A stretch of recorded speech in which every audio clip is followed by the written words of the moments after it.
I'm gonna tell y'all something. Y'all might be luckier than I, but I've got what I considered a certified redneck mama. Some of the stuff that my mama has done over the years has been absolutely crazy. Me and my brother raced four-wheelers for many, many years. And there was one time we was racing up at Greenville, Tennessee, about 3 hours away. Mama made it a point, she drove up there to watch Noelle race. Well, as she was there, I'm standing there waiting. Noelle's running second all day long. And all of a sudden, I don't see him. And I'm standing there and I'm waiting. And I look across the track and there he stands. I'm like, fool, what are you doing? What's wrong? I got a flat. Well, I got the spires right here. So he goes mouthing off about he ain't gonna finish the race. So me and him get into a fight. And literally, the four-wheeler race was going on, and I'd scream and holler at him a few minutes, and I'd sling some tools at him. And some four-wheelers go by, and I'd sling a few tires at him.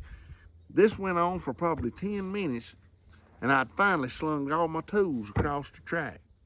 So here I am, mad. I go to the truck, and I start to load up my truck. Here come my mama around the corner. She about as tall as my grandma, about a little over 5 foot tall. And she come around there and she looked at me. She said, what are you doing? I said, your son over here has decided he's gonna wimp out and quit the race. Mom said, oh, heck no. She reached over and she grabbed me by the collar and she said, you gonna change them tires? I said, yes, ma'am.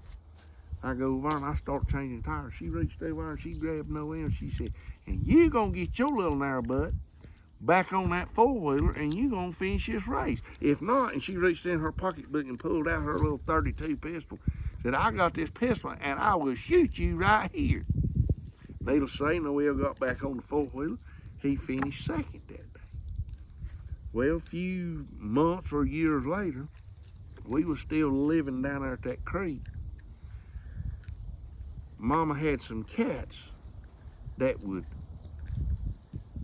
stay around the house to help keep the snakes and the mice called up. Well, Mama had this little old bell on the screen door. Them cats figured out if they got hungry, they'd reach over and they'd go ding, ding, ding, ding, ding, ding, ding on that door. They'd ring that bell. Ding, ding, ding, ding, ding, ding, ding, ding. Well, one day Mama had a migraine.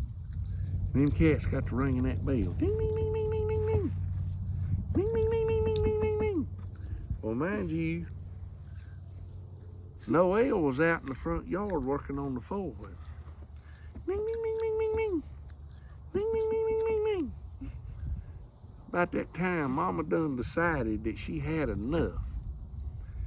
She jumps up. Now, she didn't get a broom and just go out there and run the cats off. No, that'd be too simple. My mama reaches and gets her pepper spray. And she jerks open the door and she hoses the cats down in the door with the pepper spray. Wham! Slams the door. Well, guess what? It got the cats, it got the dog, and it rolled out in the yard and it got my brother.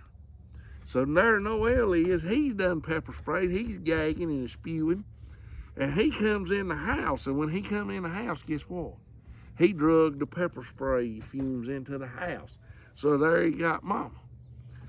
I come driving home from work about that time, and I look, and there's our dog out in the yard. It's just rolling around in the yard carrying on. I look over, and there's all the cats are foaming at the mouth and just, they're gone crazy. I open the door, and there's Noelle. He looked like he's been on about a 3-day drunk. His eyes is red and watering, and there's Mama's red and watering. I said, what in the world has happened down here? She told me she pepper sprayed the cats, and then Noelle chimes in about how it got all of them, and then he come in and it got Mama. And I looked at Mama and I said, Mama, would it not have been easier just to took the broom and whoop the cats off the porch? Well, I didn't think about that. So there's that episode. Then the next episode, I was a little over 16 years old. My street car, my first car, 70 Mach 1 Mustang, and it was this god-awful orange. I got pulled over more times by the law when that thing was orange than the law allows. I saved up my money, I worked all sorts of little odd jobs, and I bought my blue paint. I painted it Acapulco blue. Garland Buff painted it for me. Well, we lived over on 226, and the driveway come up beside the house. And Mama had a porch swing similar to that, but anyway, it was just a little old rinky-dink cheap porch swing. And about this time, Mama had kept talking to Uncle Spurgeon. He worked at a furniture factory, and he measured the slats, and he counted how many, and he cut her the slats. And Mama called herself going to rebuild her porch swing. Now, you rebuild a car motor, you rebuild a transmission, you can rebuild a house. But why would you rebuild a porch swing is beyond me. I don't know. But anyway, there sat my car in the driveway, and about the little over the length of this picnic table away was the porch swing. And my mama comes out the door, and she got a claw hammer. I'm like, Mama, what you doing? I'm gonna start working on my swing.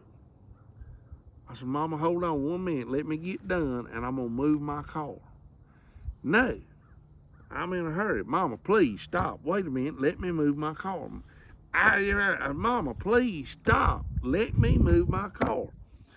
Well, she commenced. And she looked like she was having this epileptic fit or something. She out there going like that with a hammer. And the whole time I'm going, oh, Lord God, Mama, please stop. Swinging that hammer. And all of a sudden the hammer slips out of her hand. Woo! And it's like you see on them movies. That thing going slow motion. Woo, woo, woo, woo, like that. Headed right for the driver's side fender of my Mustang. And like in movies, I'm going, no. And about halfway there, that thing turns. And here it comes back. And as it comes back, it's gaining elevation. And there's my mama standing there going, like that looking. And that hammer goes, whoo, whoo, whop. Laid her out stone cold right there in the yard. I'm over there dying of laughing. I'm concerned for Mama's health and well-being, one, because the hammer just hit her in the head. Number two, I'm laughing because how do you throw a boomerang hammer is beyond me. Well, I look over and I said, Mama, are you all right? And she's up there, no, I'm not all right. I've given myself a concussion. And up the porch she goes. Well, a little while later, I go in there, I said, are you sure you all right? No, I have a migraine now, and I have a concussion. I said, well, if you had just waited about 10 minutes and let me move my car, that episode probably wouldn't have happened. I said, but anyway, I said, I know you're okay because you're fussing. So when y'all get to thinking about your mama, just be glad you ain't got a crazy redneck mama like mine. Thank you very much.